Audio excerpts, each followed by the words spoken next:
Miongoni mwa roho zinazofuatilia ndoa nyingi ni kubeba vile vitu ambavyo vinakuwa vya kimiramira. Naenda kuoa pale, mnapewa fimbo, mnapewa mkwaju. Mama mmoja akanipigia simu ananiambia, "Pastor, yani sisi zamani walipoenda mume wangu kuoa, nilipewa fimbo. Mpaka leo ninayo." Unayo?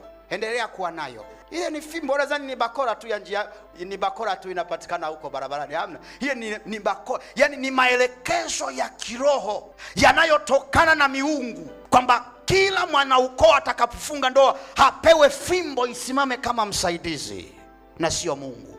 Sasa chochote kinachokuwa kinyume cha Mungu, Biblia inasema usiabudu, usiifanye miungu yoyote. Alafu wewe unapewa fimbo eti ilinde familia.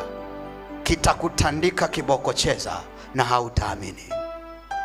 Ndio maana familia zinakokotwa na mandoto mabaya. Alafu kuna vitu vingine, ngoja niwaambie watu wa Mungu.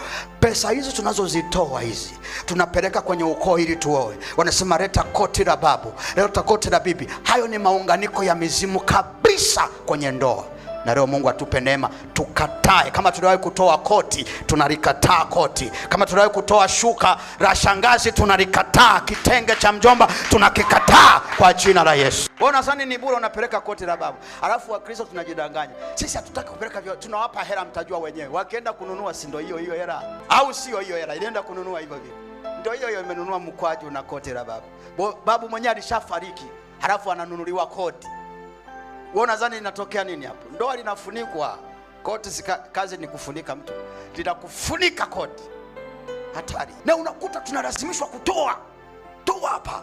Unapangiwa mkwaju, unapangiwa nini, unapangiwa bakora, unaambiwa vitu ambavyo hujawahi kuviona. Sasa vile vina connect mizimu kwenye ndoa. Mizimu kabisa inatembea kwenye ndoa. Kwa sababu simulishaga vipa sadaka. Ile ni sadaka ya mizimu kupitia wanaukoo wasimamizi wa mizimu. Kwa nini isikutese? Kwa nini mkwaju usikukwajue? Alafu Biblia ni wapi iliruhusu tutoe hivyo vitu? Wewe uliwahi kusoma Biblia ukaona kuna mkwaju wa babu, fimbo ya babu?